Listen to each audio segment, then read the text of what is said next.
요한계시록 말씀 16장 12절로 21절까지의 본 말씀 함께 찾으셔서 교도하시도록 하겠습니다. 오늘날의 세계는 한번 전쟁이 나면 핵과 같은 폭탄이 터져서 세계 전쟁의 소용돌이로 빠질 수 있다는 경고로 인해서 사람들은 늘 불안과 두려움 속에 처해 있는 것이 오늘날의 세계 정세의 모습입니다.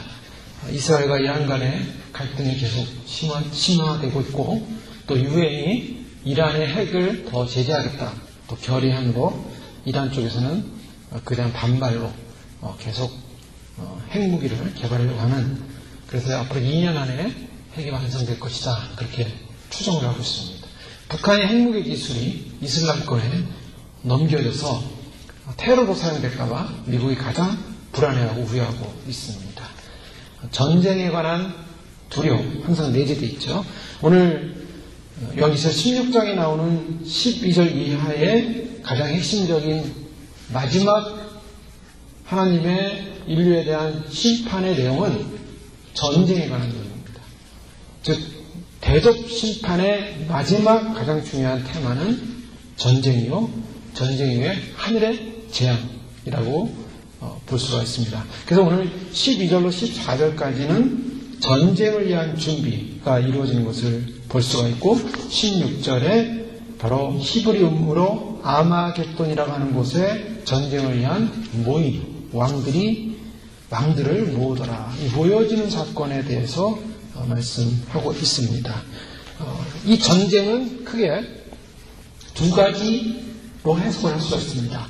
물리적으로 일어나는 세계 간의 나라들 간의 전쟁이라고 볼 수 있고, 그러한 국지적인 전쟁의 양상을 뛰어넘어서 오늘 이 요한계시록 16장에 나오는 전쟁의 양상은 전 나라들이 함께 모여서 한 팀을 이루어서 이루는 전쟁의 모습. 그런데 그 한 팀을 이루는 전쟁의 모습은 결국 예수 그리스도의 재림과 더불어서 이루어지는 하늘의 군대와 땅의 군대가 함께 전쟁을 함으로 하늘의 군대가 승리하는 영적 전쟁의 개념을 담고 있습니다. 즉 마지막의 전쟁은 그냥 일반 전쟁이 아니라 영적 전쟁의 개념을 깊이 담고 있다는 것을 저희가 생각을 해볼 수가 있습니다. 오늘 12절 말씀에 여섯째 천사가 그 대접을 큰 강 유브라데에 쏘는 사건이 벌어집니다. 유프라테스 강은 당시 사도 요한이 요한계시록을 기록할 때 굉장히 중요한 개념의 강입니다. 즉 동방으로부터 오는 유프라테스는 파르티아라는 이방민족과 로마라는 로마 세계가 충돌하는 바로 충돌 지점입니다. 그런데 이 유프라테스 강이 그동안 그 충돌을 막고 있었습니다. 그래서 구분도 있었는데, 유프라테스 강이 마른다라는 표현을 통해서, 즉 유프라테스 강이 말름으로 말미암아 즉 그들을 막고 있었던, 그들의 충돌을 막고 있었던 충돌 완충 장치가 없어져 버린다는 사실입니다. 충돌 완충 장치가 없어짐으로 말미암아 로마와 파르티아 간의 전쟁이 있다. 이 전쟁은 로마도 그렇고 파르티아도 그렇고 상상을 초월하는 끔찍한 결과를 초래할 것이다라는 것을 당시의 사람들이 인식하고 있었던 것입니다. 오늘날도 마찬가지죠. 오늘날도 세계 전쟁이 일어나면, 핵전쟁이 일어나면 그 핵전쟁은 무시무시한 재앙을 가져올 것이다. 작은 핵 한만 하나 터져도, 히로시마에 터졌던 핵의 100분의 1인가요? 1000분의 1만 터져도 한 도시가 다 날아가 버릴 텐데, 이 오늘날 갖고 있는 핵전쟁을 해서 전쟁이 나면 대륙과 대륙이 큰 어려움을 처할 수밖에 없는 그런 재앙이 올 것이다. 사람들은 그 중간 라인을 알고 있기 때문에 제재를 하는 것입니다. 그래서 쏘지 말자, 서로 전쟁하지 말자. 왜냐? 둘 다 피해가 오기 때문에, 어마어마한 피해가 오기 때문에. 즉 로마와 파르티아 간의 전쟁은 바로 로마 제국이 무너지고 파르티아라는 그러한 이방 제국이 무너지고 세계적인 큰 재앙이 올 수 있기 때문에 그것은 일어나서는 안 될 그러한 전쟁이었습니다. 그런데 유프라테스라는 강이 말름으로 말미암아 그런 전쟁의 길이 열린다라는 상징을 담고 있습니다. 즉 마지막 시대 하나님의 보좌로부터 내리는 바로 이 심판 가운데 여섯 번째 유프라테스 강이 마름으로 말미암아 동방에서 오는 왕들의 길이 예비되더라. 동방에서 오는 왕들이 정확하게 누구라고 말하기는 좀 어렵습니다. 많은 분들이 정말 학자들이 해석하기를 동방부터 오는 군대들, 유프라테스 강을 중심으로 동방은 어디입니까? 중국이라는 나라고 또 러시아라는 나라고 거기에 한국도 포함될지 모르겠어요. 북한도 포함될지 모르겠습니다. 그래서 동방으로부터 오는 연합 세력입니다. 구체로 어느 나라냐가 중요하지는 않습니다. 사실은. 그러나 중요한 것은 이 유프라테스라는 강이 영적인 개념에서 이제 마름으로 말미암아 전쟁이 일어난다는 것입니다. 그 전쟁으로 말미암아 인류는 돌이킬 수 없는 치명적인 피해를 당하게 될 수밖에 없는 전쟁이 예비되고 있다라는 것이 마지막 전쟁입니다. 그래서 유프라테스 강을 중심으로 하는 마지막 아마겟돈 전쟁에 대해서 사람들이 많은 생각들을 갖고 있습니다. 그래서 예수님 안 믿는 사람들도 이 요한계시록에 나오는 아마겟돈이라는 이름을 다 알고 있어요. 아마겟돈이라는 영화도 나왔죠. 물론 그 영화는 성경과는 전혀 상관없는 내용이지만 그러나 이 마지막 인류 전쟁, 인류 종말 전쟁이다, 종말이 온다라는 것을 사람들은 막연하게나마 그들은 인식하고 있다는 것. 그러나 분명히 성경은 말하고 있습니다. 정말 마지막 전쟁은 이 아마겟돈이라는 곳에서 결국 이루어진다라는 것을 보여주고 있습니다. 이것은 유프라테스 강을 건너오는 이스라엘이라는 이 신앙적 공동체와 또 한편으로는 이방세계의 정신세계가 서로 충돌하는 과정을 보여줄 수 있는 내용을 담고 있습니다. 복음을 받아들이지 않는 세상은 결국 어떻게 되는가? 복음을 받아들이지 않는 세상은 망할 수밖에 없다는 것입니다. 또 하나님의 심판을 받을 수밖에 없다는 것입니다. 세상에 대한 심판. 그 세상에 대한 심판은 복음을 아예 모르는 세상이었다면 그 심판이 덜할 수 있습니다. 그런데 복음을 아는 세상이 복음을 거절했을 때 그 심판이 큽니다. 예수 믿음에 대한 소식을 들었는데 끝까지 예수를 안 믿는 사람은 그 심판을 심하게 받습니다. 그러나 예수 믿음을 아예 알지 못하고 세상을 떠난 사람들 어떻게 되겠습니까? 예수 믿음을 알지 못하고 세상을 떠난 사람들은 심판을 받되 더 약한 심판을 받는다는 것입니다. 지옥도 그 지옥의 장소에 따라서 그 형벌의 크기가 더 달라지는 것을 지옥을 갔다 온 사람들의 감정을 통해 알 수 있죠. 지옥이라는 것이 다 똑같이 고통당하는 것이 아닙니다. 지옥도 다 고통의 장소가 달라요. 그 사람에 따라 형벌의 장소가 다릅니다. 성경에 보면 죽고 나면 무엇이 있다고 말하고 있습니까?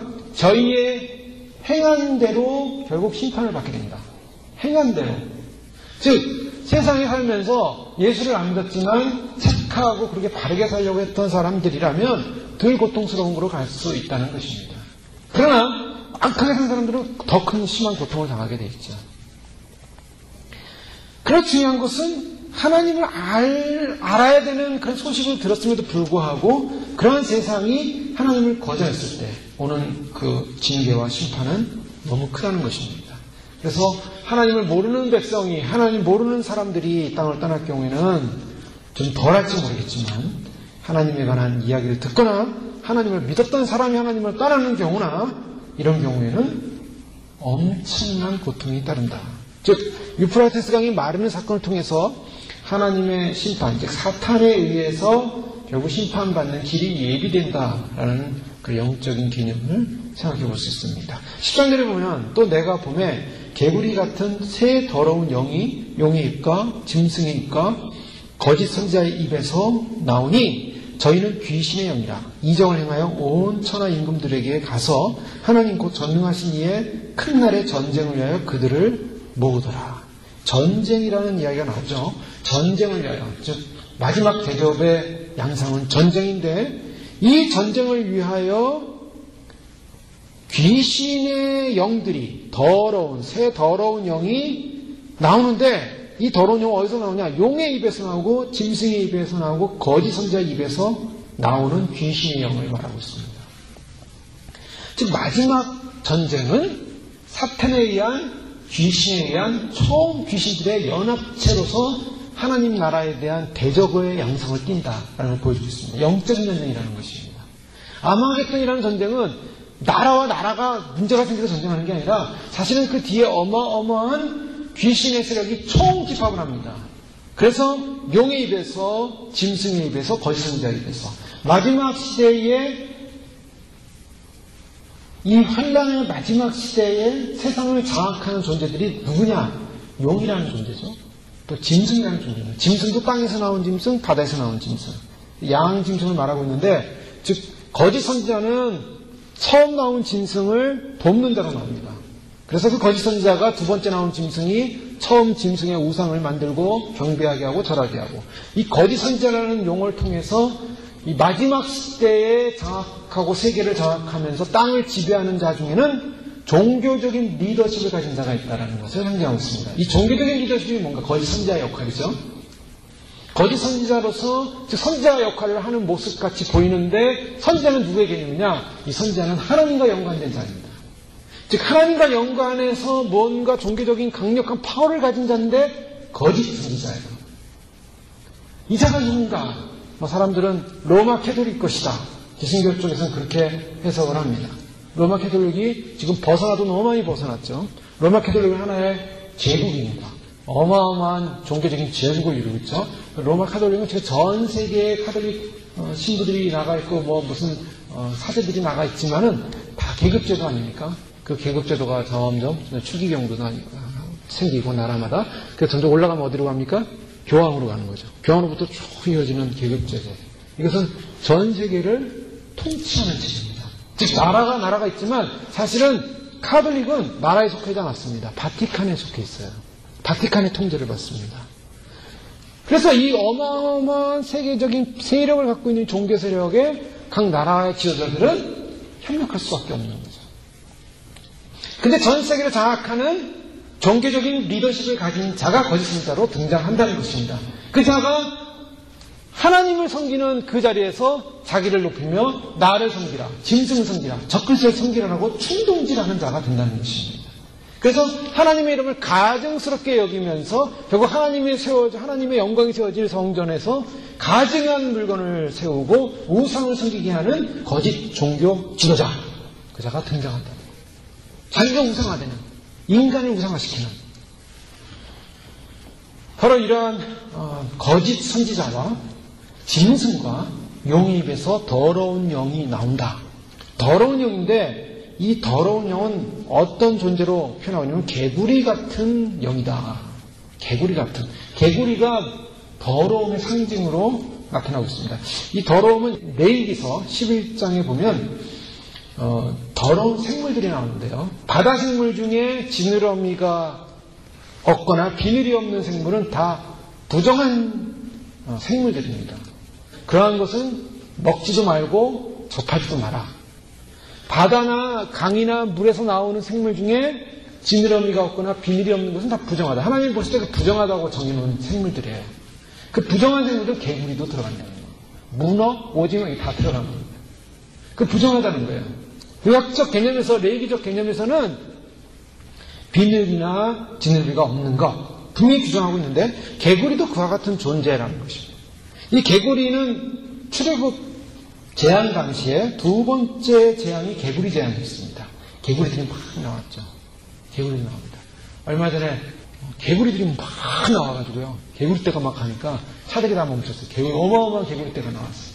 개구리들. 어디 있었는지 모르는데 개구리떼들이 막 몰려 나오는 거예요.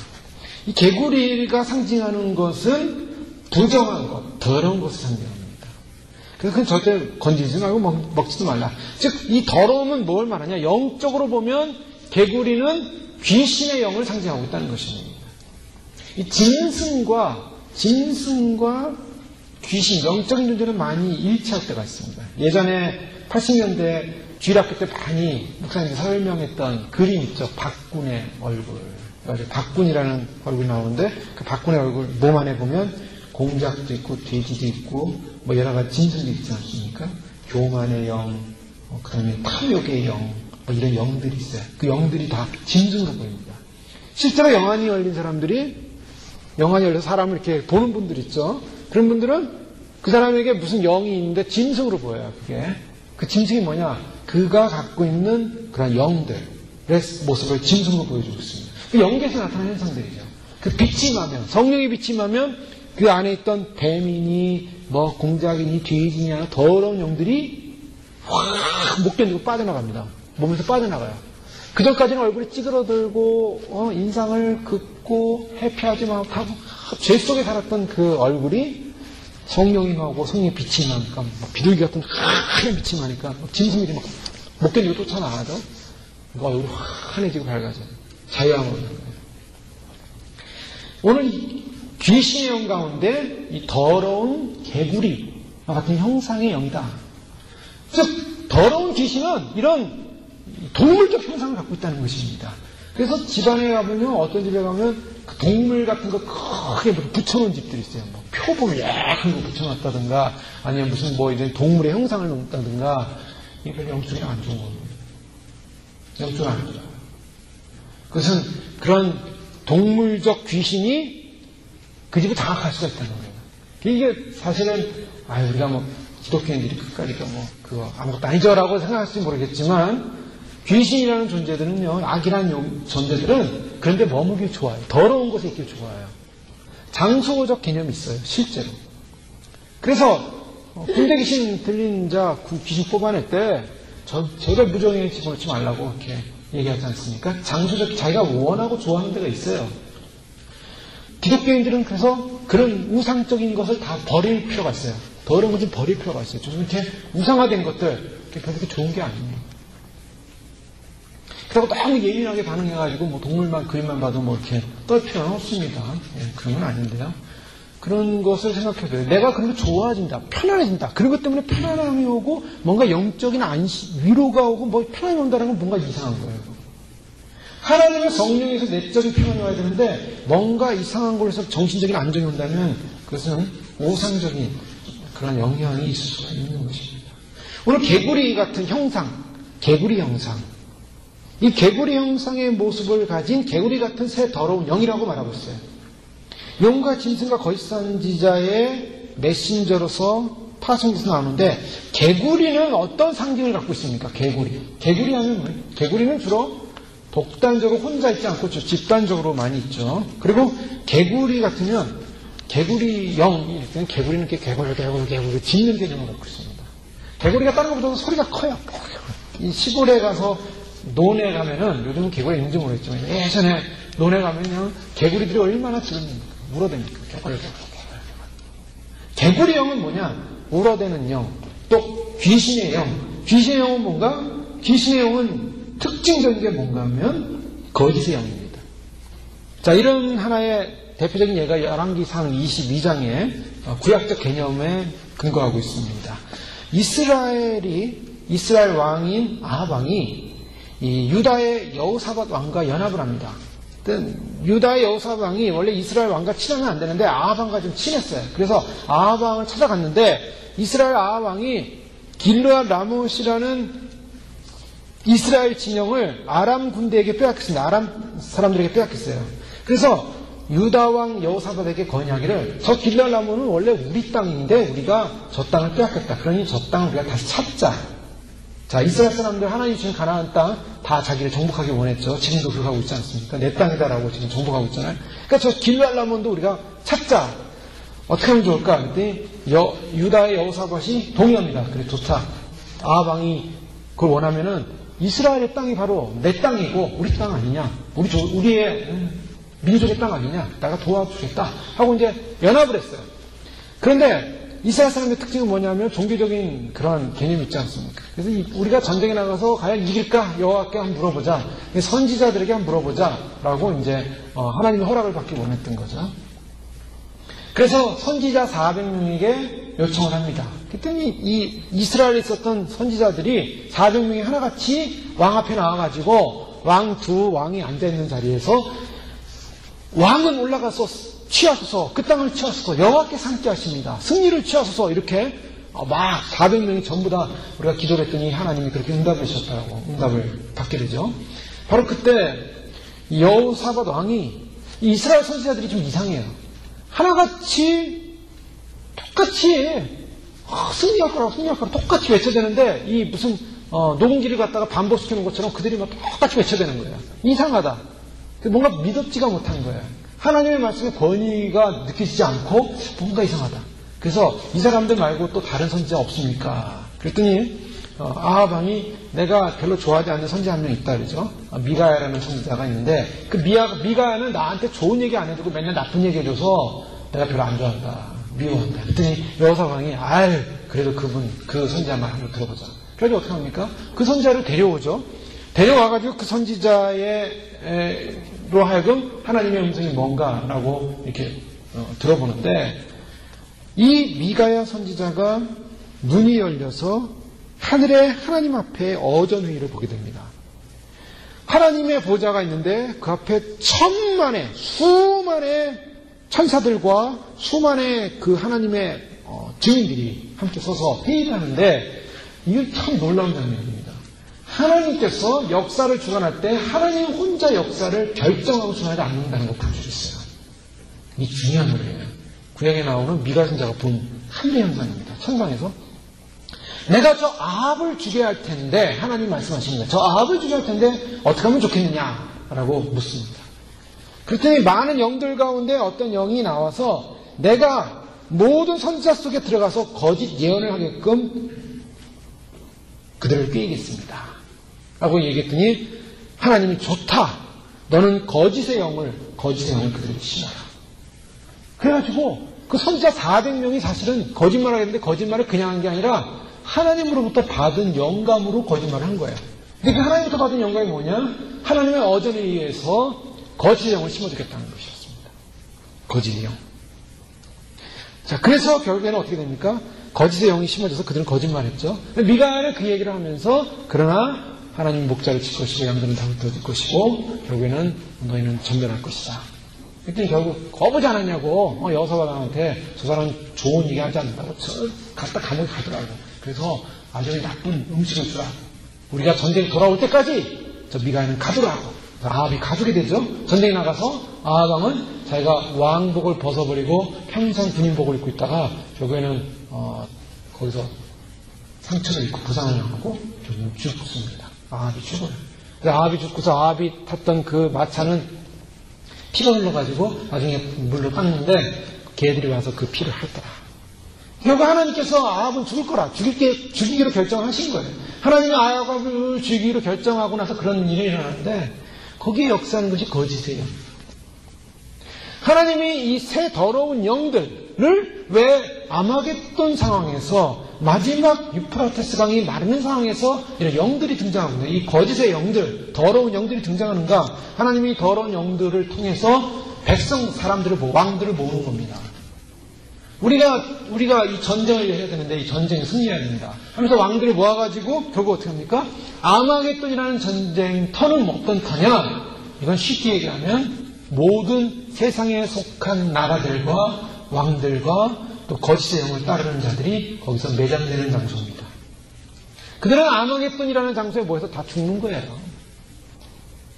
하나님이 심판하기 위해서 하나님이 이러한 사탄의 영들을 사용해서 그 많은 마지막 때 나라의 왕들을 모아가지고 결국엔 그들이 거기서 전부 매장당하게 하는 하나님의 심판입니다. 자, 여기서 거짓의 영, 귀신의 영이 나오는데요. 자, 우리는 이 땅을 살면서 성령님의 인도하심을 받습니다. 지금 우리는 성령님의 인도함을 받고 있어요. 성령님을 인도함을 받는 사람들의 특징은 뭡니까? 성령님의 인도함을 받는 사람들은 하나님의 뜻에 순종하는 사람들이 성령의 인도하심을 받는 사람입니다. 그러나 거짓의 영, 귀신의 영, 더러운 영을 받는 사람들의 특징은 하나님을 대적한다는 것입니다. 하나님을 대적하는 것은 악한 영이요 결국 거짓된 것입니다. 하나님을 가까이 하고 하나님을 따르는 것. 오늘날도 이 영분별을 잘해야 되는데요. 이 영분별이 뭐냐? 즉 하나님의 말씀을 말씀대로 인정하고 말씀을 통해서 회개가 일어나고 말씀을 통해서 하나님을 따라가는 그러한 영을 갖는 것, 이게 중요합니다. 성령이 우리 안에 오게 되면 우리 안에는 죄의 문제가 보이고 죄의 문제를 해결받기 위해서 성령님 앞에 탄식함으로 우리가 기도하게 되고 그러한 기도를 통해서 주님의 음성과 주님이 주신 지성과 판단력을 가지고 하나님의 말씀을 깨닫고 절대된 사랑과 성숙한 믿음을 가지고 결국에는 우리의 부족한 신앙과 부족한 인격과 부족한 영성이 날마다 주님을 닮아가는 모습으로 가는 것이죠. 그래서 절제된 삶을 살게 됩니다. 그러나 하나님의 영이 아닌 개구리 영, 즉 더러운 영은 어떤 영입니까? 이 개구리 영은 뭐라고 말씀드리냐면 이거는 집단의 소리들입니다. 예를 들면 예수님께서 십자가에 못 박혀 돌아가실 때 유태인들은 집단적으로 예수님을 향하여 본디오 빌라도 앞에서 예수님을 십자가에 못 박으라고 소리쳤습니다. 그런데 그들이 소리칠 때는 그들은 의로운 소리라고 생각했어요. 왜요? 예수 그리스도는 유대인의 적이라고 생각했던 것이죠. 하나님의 아들을 십자가에 못 박으라고 그들은 종교적인 힘과 은혜, 능력을 가지고 그들은 소리쳤어요. 십자가에 못 박으라. 대제사장부터. 그러니까 거기에 많은 백성들이 거기서 다 함께 소리쳤어요. 십자가에 못 박으소서. 십자가에 못 박으소서. 이게 개구리 영들이 하는 일입니다. 오늘 민주주의 사회가 발달해서 백성들, 사람들의 의견이 좋다고 얘기하는데요. 실제로 백성들이 집단적으로 모이면은, 이건 뭐 사회학자들도 그런 걸 많이 연구하죠. 그것은 선한 의도를 가지고 모여서 선한 일을 이루는 것이 아니라 대부분 악의 사용된다는 것이죠. 악의 영향을 받을 수가 있어요. 더러운 영은, 악의 영들은 오히려 진리를 왜곡시키고 비진리를 진리로 만드는 것은 집단의 힘이라고 보는 거죠. 그래서 비진리를 진리화시키는 일들을 합니다. 소리 지르는 일, 큰 소리 치는 일, 그리고 고함 치는 일, 그래서 그것으로 말미암아 비진리가 진리되게 하는 사건들. 하나님의 뜻을 잘 분별하지 못하고 결국 절제된 길을 가지 못하고 개구리 영들은 모여서 전쟁을 예비하는 것입니다. 하나님을 향하여 대적하는 전쟁.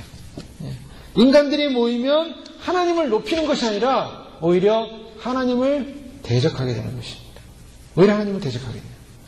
종말의 시점에 이 전쟁은 굉장히 중요한 개념을 갖고 있습니다. 요엘서 2장 11절이나 스바냐 1장 14절은 마지막 구약적 상황에서 주의 날에 일어날 전쟁을 얘기하고 있는데요. 여호와께서 그의 군대 앞에서 소리를 지르시고 그의 진영은 힘이 크고 그의 명령을 행하는 자는 강하니 하나님의 날이 크고 힘이 두렵도다. 당할 자 누구이랴. 하나님의 날이라는 마지막 종말론적인 결론은 뭐냐? 전쟁입니다. 여호와의 전쟁. 여호와여 큰 날이 가깝도다. 가깝고도 빠르도다. 여호와의 날이 소리로다. 용사가 거기서 심히 있을 피운도다. 이 전쟁에 관한 예언들이 구약적 상황에서 나타나고 있어요. 12장 17절에 보면은 사단이 용이 여자에게 분노하여 돌아가서 그 여자의 남은 자손 곧 하나님의 계명을 지키며 예수의 증거를 가진 자들과 더불어 싸우려고 바다물에 섰다. 자, 싸우려고 이 영적인 용의 전쟁이 나오고 있습니다. 오늘 14절에도 전쟁을 위하여 그들을 모으더라. 그런데 19장 19절에 보면 또 내가 보면 그 짐승과 땅의 임금들과 그들의 군대들이 모여 그 말탄자와 그의 군대와 더불어 전쟁을 일으키다가 저 전쟁 상황이 벌어지죠. 아마겟돈이라는 곳에서 유브라테스 강이 마름으로 말미암아 온 동방호토는 군대들이 모여서 마지막 전쟁을 일으키는데 이 전쟁은 어떤 전쟁이냐? 결국은 영적 전쟁을 하더라는 거예요.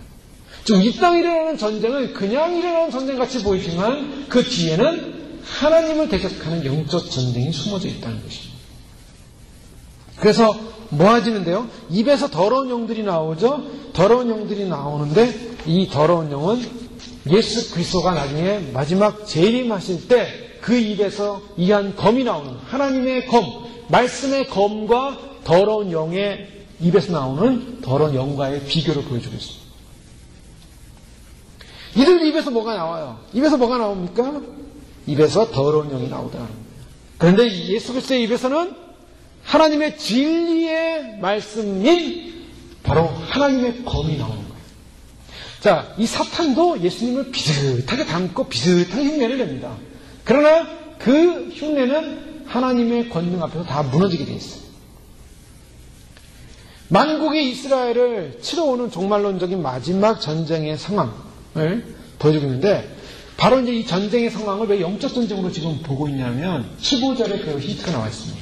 15절 말씀해 주십시오. 보라 내가 도적같이 오리니 누구든지 깨어 자기 옷을 지켜 벌거벗고 다니지 아니하며 자기의 부끄러움을 보이지 않는 자는 복이 있도다.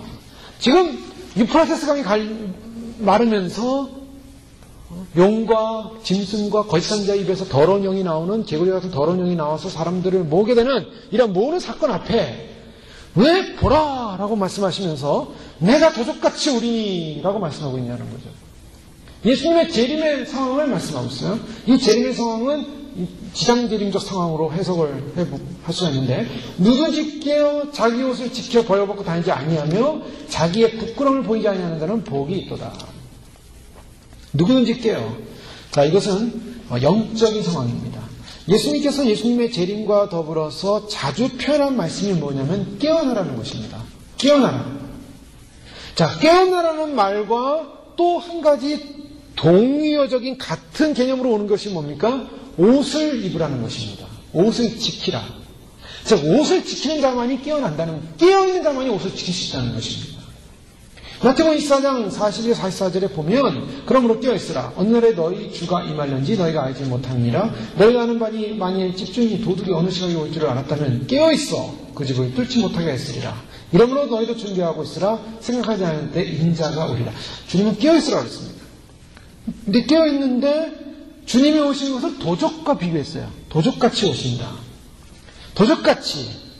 사도행전서 5장 이전에는 밤에 도적같이 오시는 주님, 주의 날을 상징하고 있는데 이 도적같이 오시는 그 주님을 맞이하기 위해서는 반드시 깨어 있어야 되고 또 한 가지는 옷을 입고 있어야 한다는 것입니다. 그런데 그런 사람만이, 깨어있는 사람만이, 옷을 입고 있는 사람만이 복이 있다라고 성경 말하고 있어요. 즉 마지막 시대의 진정한 복이 뭔가? 그것은 깨어있는 게 복입니다. 애목을 믿으시기 바랍니다. 깨어있는 게 복이고 주님이 도적같이 오는 그 시점에 대해서 깨어서 준비하고 옷을 입고 있는 사람이 복 있는 사람이에요. 하나님은 예수님은 정확하게 분명하게 말씀하고 있어요. 뭐가 복인가? 요한계시록 말씀을 보면 복에 관해서 쭉 말씀이 나오는데요. 우리가 살펴본 복 중에 요한계시록 1장 3절에 보면 이 예언의 말씀을 읽는 자와 듣는 자와 그 가운데 기록한 것을 지키는 자는 복이 있나니 때가 가까우니라. 우리는 복이 있는 줄 믿습니다. 이것을 읽고 있고 듣고 있고 그 가운데 기록된 것을 지키려고 하고 있어요. 복이 있는 겁니다. 14장 13절에 내가 들으니 하늘에서 음성이 나서 이르되 기록하라. 지금 이후로 주 안에서 죽는 자들은 복이 있다. 주 안에서 죽는 자들 복이 있다고 바로 예수 그리스도 안에서 믿음을 지키다가 죽는 자는 복이 있다고 말씀하고 있죠. 오늘 본문에 16장 15절에 보라 내가 도둑같이 오리니 누구든지 깨어있어 자기 옷을 벌거벗고 다니지 아니하며 자기의 부끄러움을 보이지 아니하는 자는 복이 있다. 19장 9절의 말씀에 보면 천사가 내게 말하기를 기록하라. 어린 양이 호인잔치에 청함을 받은 자들은 복이 있도다. 이 복의 개념을 가만히 보세요. 영적인 개념입니다. 누가 죽는 것을 복이라고 말합니까? 그러나 주 안에 죽는 것이 복이요. 하나님은 마지막 때의 말씀을 읽고 듣고 지키려고 하는 자가 복이 있다. 그 복의 개념이 완전히 다르죠. 진정한 복이 뭔가? 깨어있는 자가 복이 있다는 것입니다. 20장 1절에 이 첫째 벌에 참여하는 자는 복이 있도다. 둘째 사망이 그들을 다스리는 권세가 없고 도리어 하늘이 그들이 하나님과 그리스도의 제사장이 되어 천년 동안 그리스도와 더불어 왕노릇하리라. 즉 1000년 동안 왕노릇에 참여하는 사람들, 첫째 부활에 참여하는 사람들입니다. 첫째 부활, 휴거자요 또 순교자가 하늘의 영으로 올라가서 나중에 천년왕국에 참여하는 것, 그 사람들이 복이 있다는 거예요. 22장 7절에 보라 내가 속히 오리니 이 두루마리 예언의 말씀을 지키는 자는 복이 있다.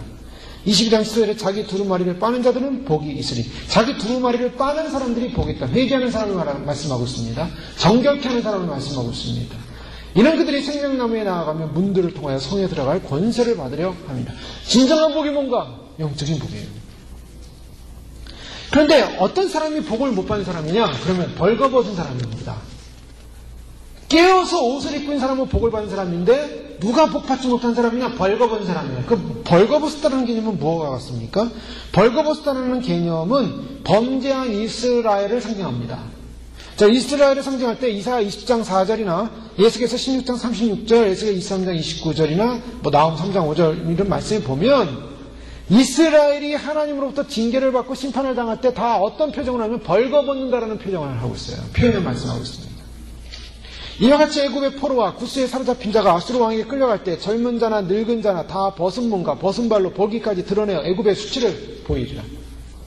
여호와께서 말씀하시니라 내가 내 누추한 것을 쏟으며 내 정든 자와 행음함으로 벗은 몸을 드러내며 또 가증한 우상을 위하여 내 자녀의 피를 그 우상에 들었습니다. 즉 이스라엘이 범죄한 사건과 관련해서 범죄한 이스라엘은 벌거벗었다라고 말하고 있습니다.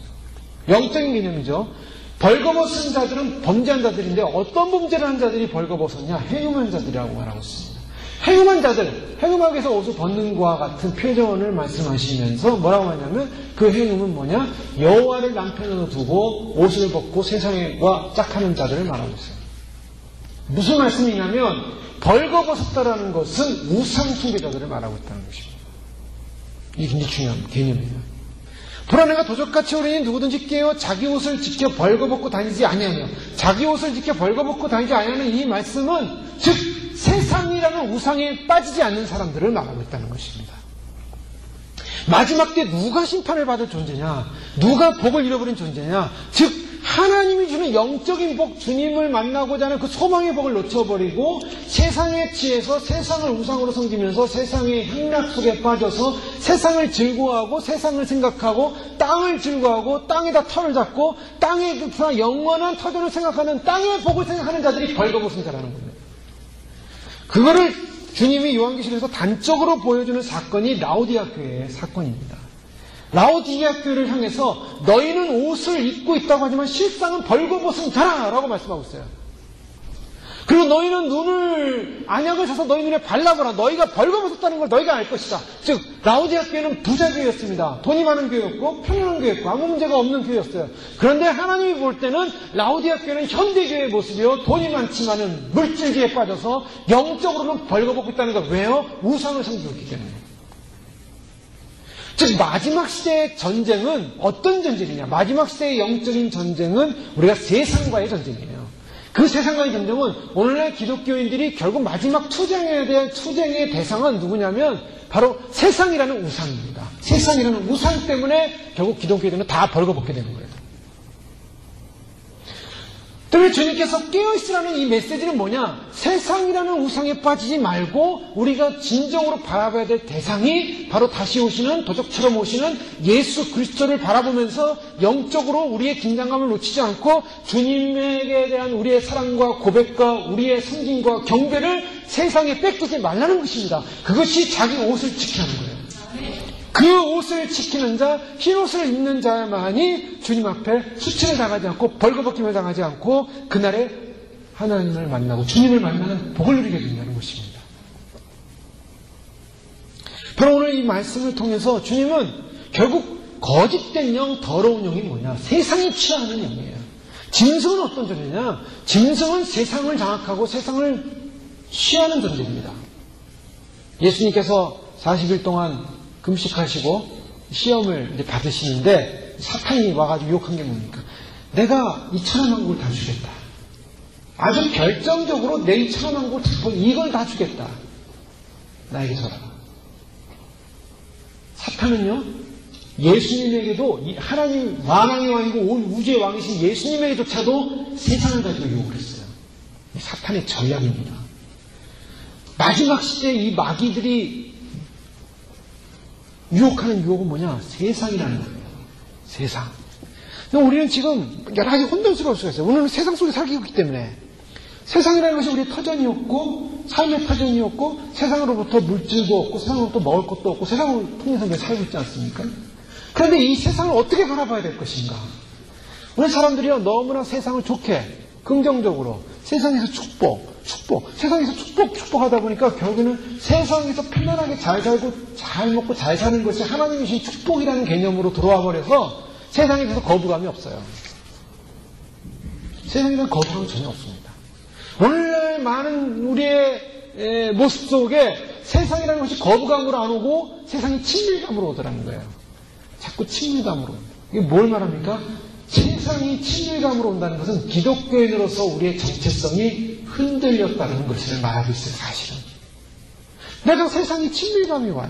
세상이 너무 좋아요. 세상에서 추구하는 가치가 너무 좋아요. 세상에서 물질을 추구하고, 세상에서 명예를 추구하고, 세상에서 높아지고, 세상에서 정치인이 되고, 세상에서 과학자가 되고, 세상에서 교수가 되고, 사람들이요, 세상에서 잘 되는 것이 꿈이에요.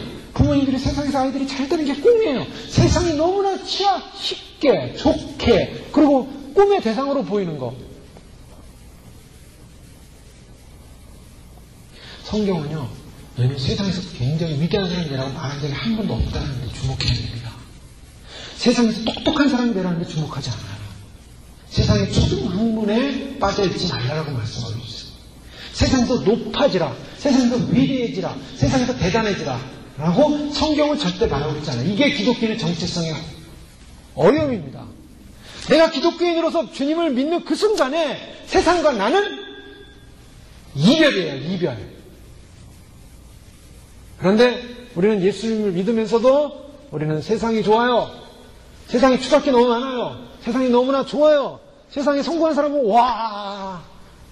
세상에서 높아진 사람은 와. 세상에서 대단한 사람은 와. 세상 자랑. 개구리형들이에요. 바벨 보십시오. 일곱째가 그 대접을 공기 가운데 10절에 보면 소돔의 큰 음성이 성전의 보좌로부터 나서 가로되 되었다 하니 번개와 음성과 내성이 있고 큰 지진이 있어 어찌 큰지 사람이 땅에 있어 오므로 이와 같은 지진이 없었더라 말씀하면서 큰 성이 세 갈래로 갈라지며 만국의 성들도 무너지고 여기서 중요한 표현이 나오죠. 마지막 대접으로 인해서 일곱 대접이 쏟아질 때 만국의 성들이 무너진다라고 말하고 있어요. 왜 하나님이 이 세상 성을 무너뜨리겠습니까? 만국의 성을 뭐하니까 오늘날의 대도시들 다 무너진다는 거예요. 오늘 높이 올라간 빌딩들 다 무너진다는 것입니다. 큰 지진. 인류 역사상 없었던 대지진으로 다 무너뜨려 버려요. 주님이. 큰 지진이 있어 어찌 큰지 사람이 땅에 있어 오므로 인류 역사 가운데 이같이 큰 지진이 없었더라 하면서 그 다음에 나타나는 게 뭡니까? 큰 성이 세 갈래로 갈라진다. 이것은 돌이킬 수 없는 무너짐을 말해요. 돌이킬 수 없다는 것. 근데 이 큰 성이 뭐냐? 만국의 성들도 무너지니 큰 성 바벨론이 하나님 앞에 기억하신 바되어 그 맹렬한 진노의 포도전을 받은다. 이게 힌트입니다. 이게 말씀이에요. 즉 바벨론이 뭔가? 바벨론은 세상을 말하고 있어요. 세상의 경제활동, 세상의 돈활동, 세상에서의 정치활동, 세상에서의 모든 것들, 이게 다 바벨론이다. 우리가 이 부분에 있어서 분명한 선을 그어야 됩니다. 우리가 세상 속에 지금 살고 있어요. 마지막 시대에 살고 있어요. 마지막 시대 경제도 어렵고 사는 게 어렵고 마지막 시대에 사람들이 얼마나 교육에 투자를 하고 잘 되고 세상이 더 잘 되고 세상이 더 높은 데 가고 세상이 더 좋은 데 취직되고 세상에서 더 최첨단 세상에서 더 좋은 거 세상에 대해서 사람들은 추구해요. 그런데 결과적으로 성경을 열고 딱 보니까 그렇게 추구하는 세상이 바벨론이더라는 거예요. 무슨 영광을 얻겠다고 세상에서 이렇게 열심히 추구합니까? 무엇을 얻겠다고요? 세상에서 빌 게이츠가 되고 세상에서 최고 좋은 최고 위대한 부동산에서 부자가 되고 세상에서 제일 가는 뭐가 되고 뭘 얻겠다고 세상에 투자하냐는 거죠. 뭘 얻겠다. 무슨 영광을 얻겠다고. 세상에 투자해서 빌 게이츠가 되고 빌 게이츠의 빌 게이츠가 돼서 아니면 세상에 투자해서 돈을 많은 최고의 부동산의 업자가 되고 세상에 투자해서 최고의 비즈니스맨이 되고 그래서 어쩌라는 거예요. 그래서 자기 영광, 하나님께 영광, 하나님께 영광 거짓말입니다. 이건 뭐냐? 우리는 이 세상이라는 것에 대한 우상이 너무 커요. 그래서 마지막 시대에 사는 이 시대 사람들은 뭐냐? 다 세상이라는 우상을 보고 살아가는 거예요. 아, 세상. 그러니 주님이 오신다고 하니까 믿어지지가 않는 거죠. 세상의 우상이 큰데 이 세상에 가서 우상도 내가 다 섬기지도 못했는데 이 세상 우상 속에서 내가 높아지지도 못했는데 준비가 안 돼 있어요. 세상은 준비가 안 돼 있어요. 세상 속에 사는 사람도 준비가 안 돼 있어요. 왜요? 그만큼 세상의 세력이 우리를 점령해버리고 있는 거예요. 그런데 주님은 말씀하세요. 이 세상 속에 취해 사는 것을 벌거벗은 삶이라는 거예요. 그러니 마지막 때를 요한계시록 보면서 마지막 때를 묵상하는 사람들의 특징은 뭡니까? 아, 이 세상은 우리가 영원히 살아야 될 곳이 아니구나. 이 세상은 버려질 곳이구나. 이 세상은 주님의 심판의 대상이구나. 그러니 내가 이 세상에 관심을 갖지 말고 주님께 더 관심을 가져야겠다라는 믿음을 갖는 것이 옷을 입는 거라는 겁니다. 그게 깨어있다라는 거예요, 그게. 그게 깨어있는 삶이라는 거예요. 그래서 주님에게 영원한 가치를 주는, 왜냐하면 이 세상은 사라지기 때문이에요. 20절 말씀 보십시오. 각 선도 없어지고 산악도 간데 없더라. 마지막 때 이 세상은 사라집니다. 이 세상 하나님 다 흩어버려요. 이 세상은 주님께서 마지막 진노의 불로 다 흩으시고 다 녹이시고, 어떤 부분을 만드냐면 이 세상에 주님은 다 이제 마지막 이제 다 잡아놓습니다. 용도 잡아놓고 짐승도 잡아놓고 거짓선도 잡아놓고 다 무적행에 집어넣고 뚜껑 딱 닫으면은 이 지상은 어떻게 됩니까? 주님이 새 천년왕국을 이루기 위한 그런 곳을 다시 재조성해 버리십니다. 그때는 죄가 없고 사탄이 없어요. 마귀가 없어요. 여기는 새 천년왕국이 이루어지는데 천국과 바로 지상, 지구의 새 천년왕국이 연결이 되게 돼 있어요. 왜요? 천국에서 주님이 수많은 그의 왕권을 가진 백성들을 데리고 천년왕국을 위해서 지상으로 재림하신다는 겁니다. 그리고 이 지상에서의 재림으로 말미암아 이곳에서는 천년 동안 메시아가 통치하는 영광스럽고 가장 복되고 죄가 없고 사망이 없고 죽음이 없는 그러한 통치의 체제로 이 지상이 새롭게 바뀌어요. 그런 영광스러운 세계가 오기 때문에 지금 이 구질구질하고 더럽고 이 세상에서 얼마나 힘들고 어렵고 여기서 이 바벨탑에 왜 종로로 사냐는 거예요. 왜 이 바벨탑을 힘으로 믿고 사냐는 거예요. 왜 이 바벨탑을 우상으로 믿고 사냐는 거예요. 그렇게 살면은 벌거벗고 다니는 수치를 당하리라. 그러니 이 세상이 이런 상황으로 처해졌으니 우리의 믿음은 오직 주님의 의와 주님의 나라가 주님만이 경배를 받으시고 주님만이 높임을 받으시고 주님만이 찬송을 받으시는 바로 그러한 삶을 향하여 달려나가는 것.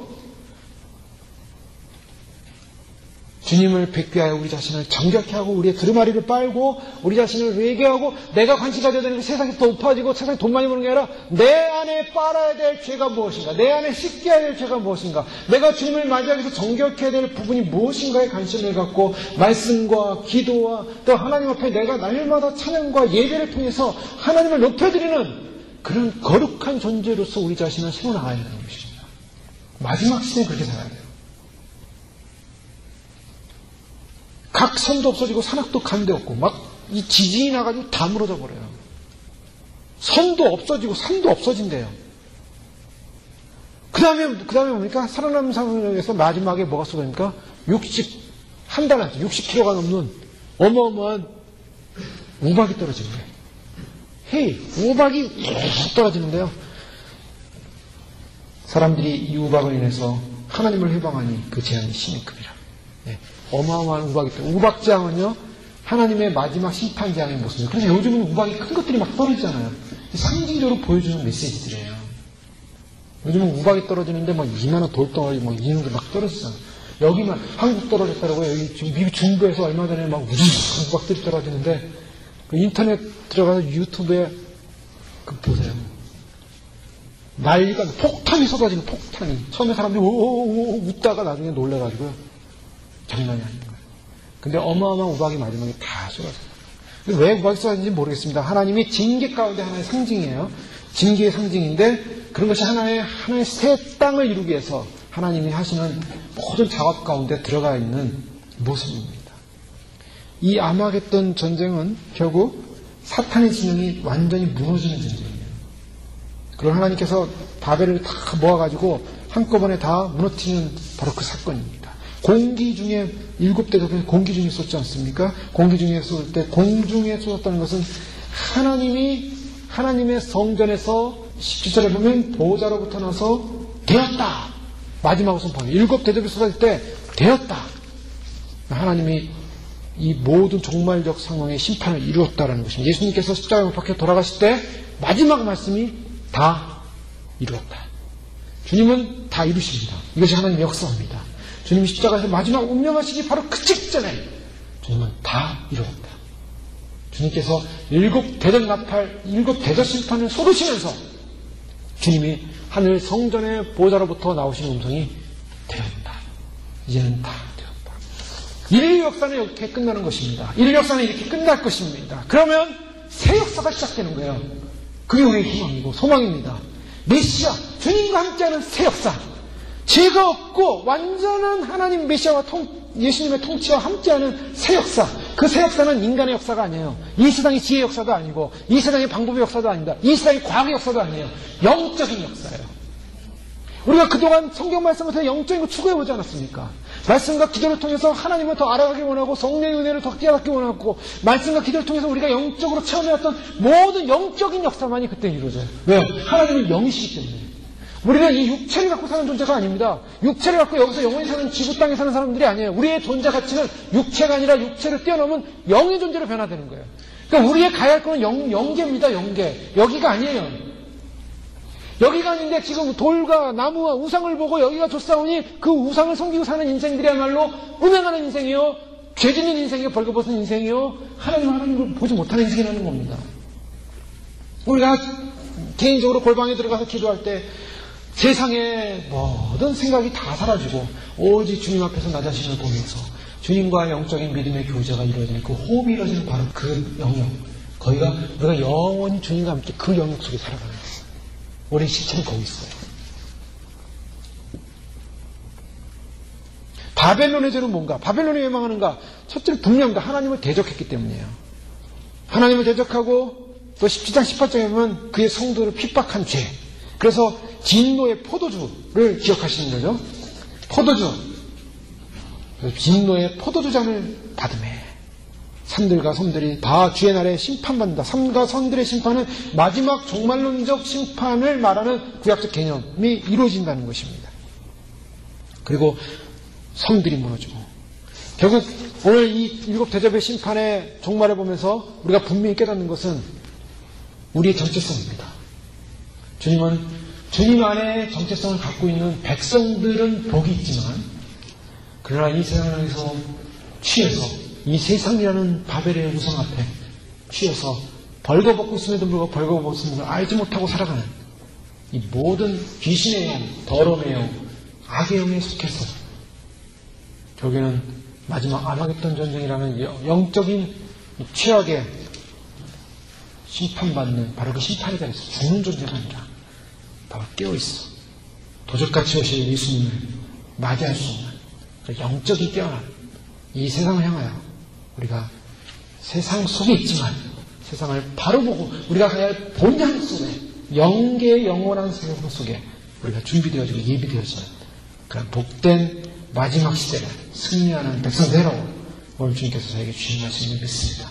주 안에서 주님 오시는 그날까지 영적인 삶을 승리하시기를 주님으로 축원합니다. 기도하겠습니다.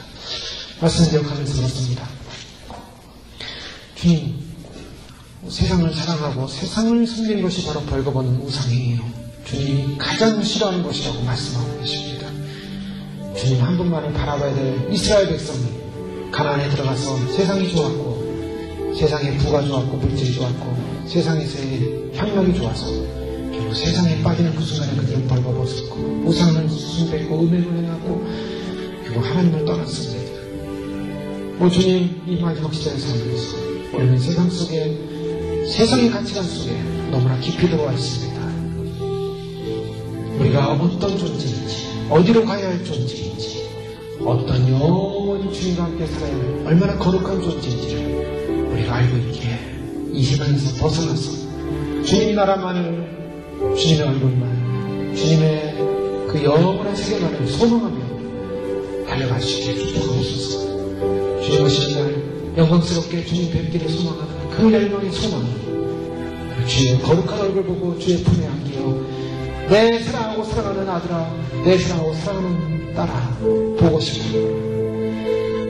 너희의 그 싸움을 보았노라, 너희의 그 눈물을 보았노라, 너희의 그 인내를 보았노라. 세상을 향하여 달려가지 않고 나를 향하여 달려왔던 그 믿음을 보았노라 하시며 우리를 끌어안으시는 그날까지 주여, 주님만 사랑하고 주님만 바라보고 달려가게 하소서.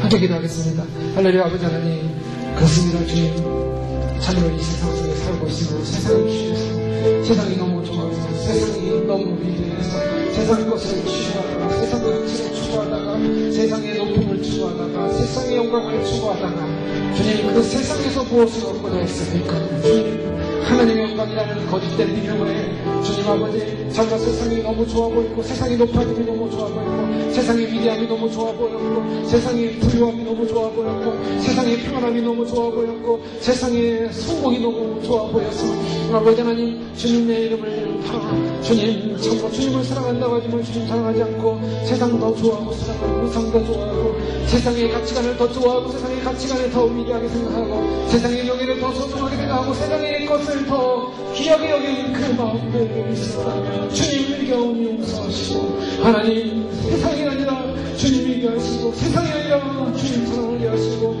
세상이 아니라 주님 한 분만을 보게 하시고 세상이 아니라 세상 가치관이 아니라 하나님 한 분만을 사랑하는 하나님 한 분만을 기여기는 아버지 마지막 때에 벌거벗지 않고 주여 우리는 부자라고 하면서 주님 벌거벗은 자인지 알지 못하는 아버지 오늘 아버지 하나님이여 교회를 향하여 말씀하시는 주의 역사를 듣게 하시고 아버지 깨어 기도하며 깨어 예비하며 깨어 준비하며 하나님의 영광을 볼 수 있도록 영원하니 축복하소서 응답하소서 아버지여 저희를 불쌍히 여겨 주시옵소서 주여 참으로 신명이며 아버지 영광을 보게 하시고 아버지 하나님 참으로 마지막 아버지 하나님 주님 참으로 그 영적 전쟁에 승리하는 저희의 삶이 될 수 있도록 축복하여 주시옵소서. 오 하나님 마지막 전쟁 영적 전쟁 결국 사람과 세상을 속이고 사람들을 속였던 만국을 속였던 거짓 영들이 세상 속에 빠져서 세상을 살라고 속이는 세상을 사랑하라고 세상을 섬기라고 세상이 좋은 곳이라고 세상은 살만한 곳이라고 세상에서 높아지라고 세상에서 위대해지라고 세상에서 부해지라고 그렇게 속여왔던 그 세상은 주님의 진리 앞에 무너질 것입니다. 주님 한 분만을 사랑하게 하시고 벌거벗지 않게 하시고 세상 명에 달려가지 않게 하시고 의로운 거룩한 예복 입고 주님 맞이하는 복된 인생 복된 삶 복된 영생의 복을 얻는 저들 예수로 축복하여